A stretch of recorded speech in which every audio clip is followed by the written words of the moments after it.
Vamos falar sobre filmes que contenha bruxas, mas para isso a gente recebe aqui essa dobradinha maravilhosa. Minha gente, temos o Rafael Argemon, que é jornalista. Bem-vindo, Rafael. E a nossa bruxinha maravilhosa, Dani Petrucci. Que timaço para falar sobre filmes de bruxa, porque aqui a gente tem duas visões diferentes, né? Ou não, vamos ver. Não. Mas a do Rafael é mais, vamos dizer, mais crítico de cinema, Mais aquela técnica. coisa mais técnica. E aí você traz essa visão mais esotérica pra gente entender um pouquinho. Será que o que acontece no filme pode acontecer na vida real também? É sobre isso que vamos falar. Sejam bem-vindos. Muito obrigada. obrigada. Obrigado, sempre bom estar aqui. Super feliz, viu, Eu tô Dani? mega feliz. É importante a gente trazer essa outra visão, né? Das bruxas, por exemplo, ou de Claro. algumas coisas que a gente vê no filme e fica. Não sei você, mas às vezes eu assisto e falo, será que isso é de verdade? Será que isso pode a gente acontecer? se pergunta, né? Faz essa reflexão. E o primeiro filme é Constantine, né, Rafael? Exato. É um Adoro filme de esse filme. 2005, ele é uma adaptação de um quadrinho. O personagem do John Constantine apareceu no quadrinho do Alan Moore, que é um quadrinista famoso, tem o Watchmen, o V de Vingança e tal. E o Alan Moore mesmo é um cara que pesquisava muito sobre ocultismo e paganismo lá na Inglaterra. Ele é um cara subestudioso de Aleister Crowley, que é um bruxo famoso, britânico. Acho que é o bruxo mais famoso do mundo e A tal. Rô tá falando aqui, Rô, o que é que você me disse? Que é do Neil Gaiman? É Não, isso? ela apareceu, é um personagem do Alan Moore, mas ele apareceu pela primeira vez num quadrinho do Alan Moore, que é o Moço do entendi. Pântano, e aí o personagem ficou tão famoso que ele passou a aparecer em outras histórias da DC Comics, né? Certo. Entre elas o Sandman. É um personagem que ficou bem famoso, e tanto que depois conseguiu uma adaptação no cinema. A única questão é que no cinema ele mudou completamente, ele virou americano, ele é britânico, em vez de estar em Londres, na Inglaterra, ele está em Los Angeles.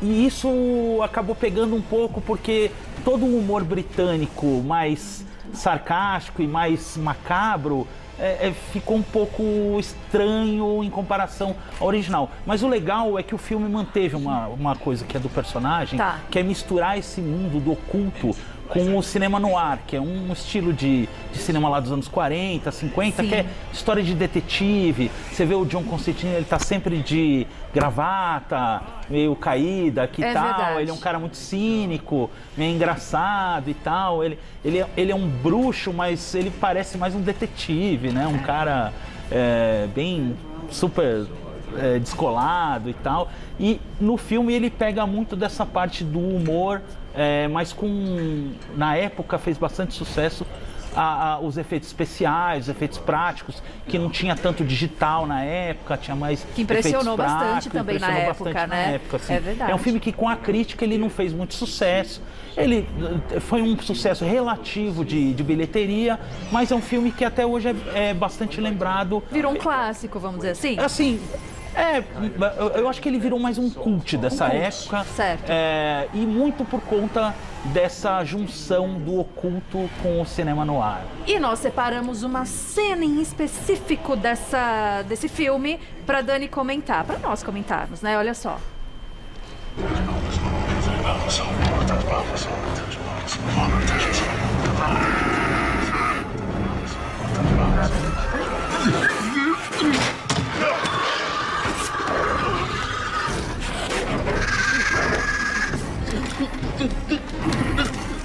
Apareça!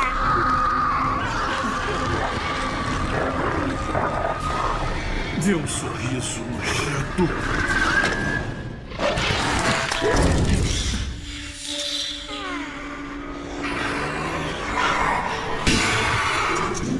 Puxem!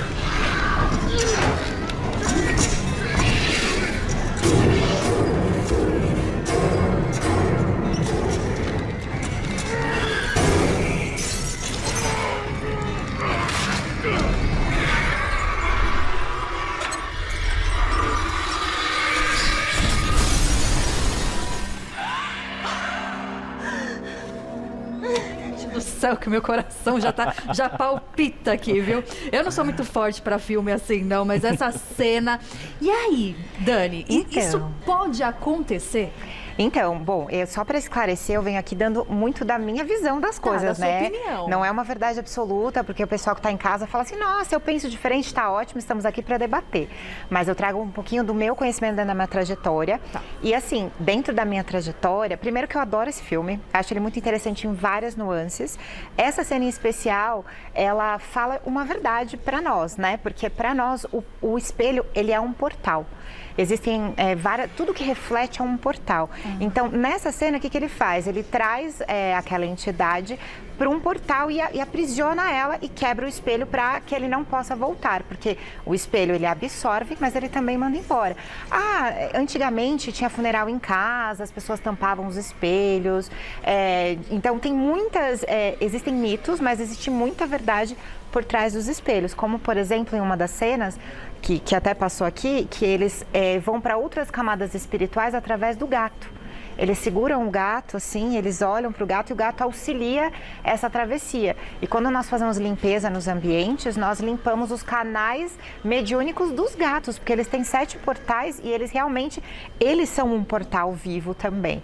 Então, não que é desse jeito, claro que isso aqui é um filme, claro. Né, essa entidade não é desse jeito, não é bem assim que as coisas funcionam, mas o portal, o espelho como portal, ele é real.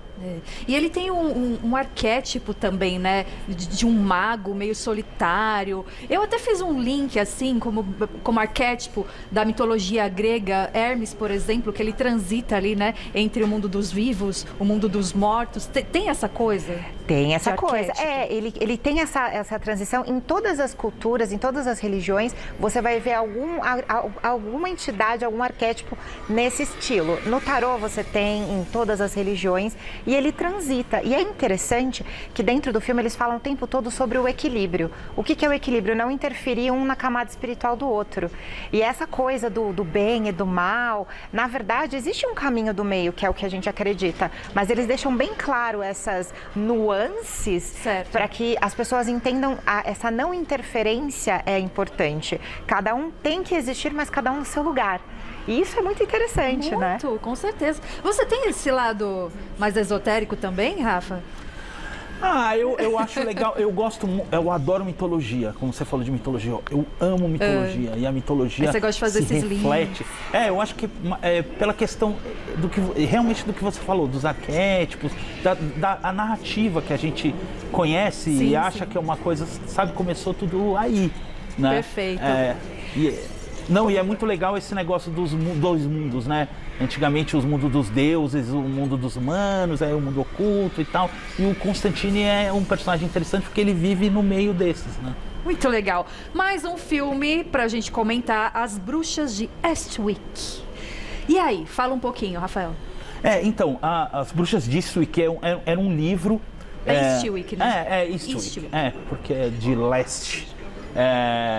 Era um livro de um escritor famoso americano, John Updike, que ganhou 2 Pulitzer e tal.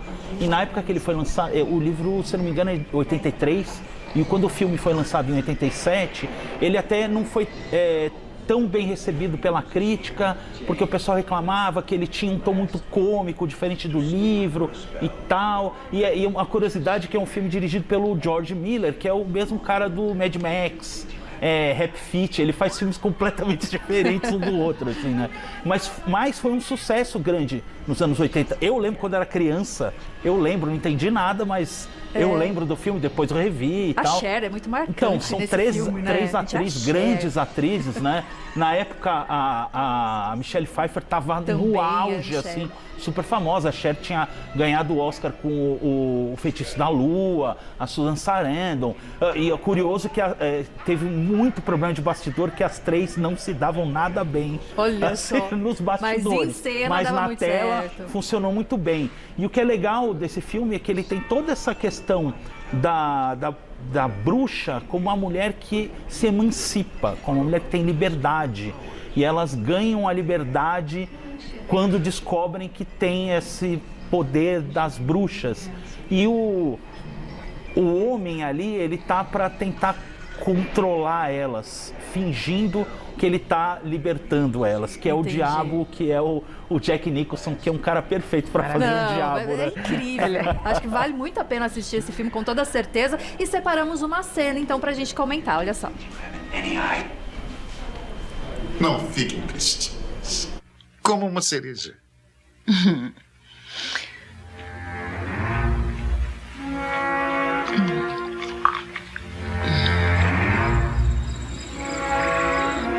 Estou tentando te dizer que estão vendendo pornografia na loja Schiller. Bem à mão, nas prateleiras. Crianças estão vendo essa... em plena luz do dia. Eu não entendo uma palavra do que diz. Nenhuma. Elas estão vendo essa sujeira.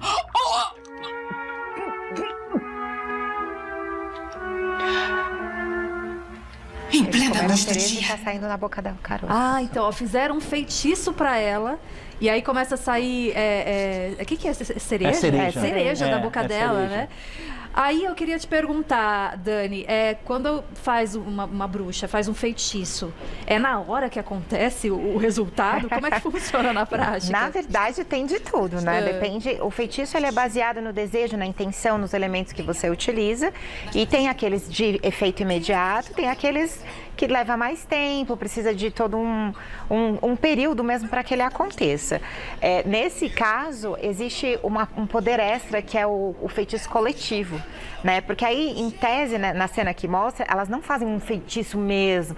Rola, né? Depois em várias cenas, mas tem muito delas estarem comentando sobre algo, sobre alguém e a coisa acontecer com aquela pessoa. Que essa é a velha história da velha língua horrível que as pessoas têm. Então é aquela velha história. Se você se junta para falar sobre algo, aquilo ganha um poder. Né? Certo. Então essa coisa coletiva, ela é muito forte e significativa. Então você não precisa ser uma bruxa para fazer um feitiço. Olha, essas fotos são Essas reais. minhas. né, Essas são Dani? minhas. Do São meu suas pessoal. fotos? Na verdade, o que eu trouxe, né? Eu trouxe algumas fotos para mostrar que, assim, esse filme, na verdade, foi bem o que o nosso especialista falou. É muito sobre o controle do feminino, da mulher. E eu acho que esse filme, que eu também era criança quando eu assisti, mas hoje ele traz ele é muito sexualizado, né? Ele é muito estereotipado com aquela bruxa que ela vai... Sedutora, né? Exatamente. E, na verdade, esses vídeos, essas coisas aqui que tá mostrando o nosso, é para mostrar justamente que isso é um estereótipo. Ele é para vender Hollywood mesmo. Vender a gente, na verdade... Eu vim até de rosa em homenagem à bruxa. Que é o quê? A bruxa que ela usa o que ela quiser, onde ela quiser. Então, é muito estereótipo esse filme. Hoje, ele era uma comédia leve. Claro. Hoje, no nosso olhar, hoje já fica uma coisa mais até...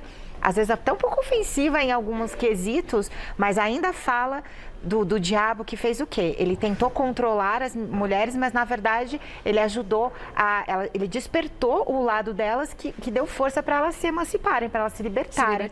Porque todo o filme gira em torno do puritanismo, Exato. isso é muito errado, isso não pode ser feito. Então nesse lado é muito interessante a liberdade que no fim o cara mal acabou trazendo algo bom no fim das contas, né? Bom, seguindo, o próximo é o Sexto Sentido, Rafael. Isso. Olha, o Sexto Sentido, acho que aqui da lista é o maior fenômeno da lista, porque ele foi a segunda bilheteria de 99, que era um ano assim, cheio de filmes de sucesso.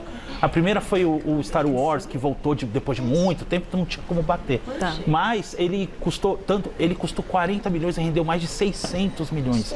Foi um negócio um absurdo. fenômeno. O Shyamalan, ninguém conhecia ele, é o segundo longa dele, mas o primeiro ninguém tinha visto e tal. É um cara que apareceu do nada. E assim, é muito curioso, porque esse filme ele junta os dois maiores ídolos do Shyamalan, que é o Hitchcock e o Spielberg. Ele junta toda aquela parte do suspense e jeito de filmar do Hitchcock com a coisa emocional de memória do Spielberg, que ele tem nos filmes dele. E o Shyamalan coloca muito bem isso ele é um cara, o Shyamalan é um cara muito, não é que ele seja religioso, mas ele gosta muito do tema religião, espiritualidade, religiosidade, família e trauma. Ele é um cara que normalmente, praticamente todos os filmes dele têm esses temas. Ele transita, né, por esses temas. Sempre. E sempre misturando suspense com alguma coisa muito tocante emocional.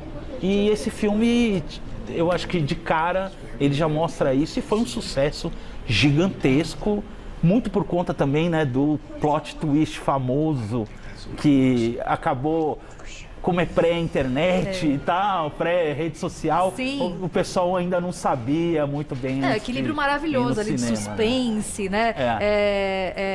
Com emoção, é maravilhoso. Temos a cena, olha só. Conta.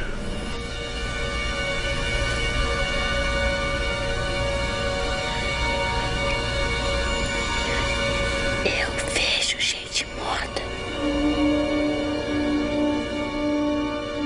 Nos sonhos? Quando acordado?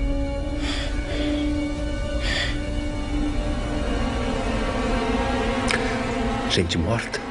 Em caixões? Túmulos? Andando por aí como gente comum. E um não vê o outro. Eles só veem o que querem ver. Não sabem que estão mortos. Com que frequência? Todo tempo. Essa cena Não, é maravilhosa. Você sabe que o Eu Vejo Gente Morta foi o menino que inventou nos ensaios. Não era exatamente assim a frase, e o Shyamalan ficou apaixonado e falou assim, não, ele trocou. Olha Aliás, só. foi de menino, né?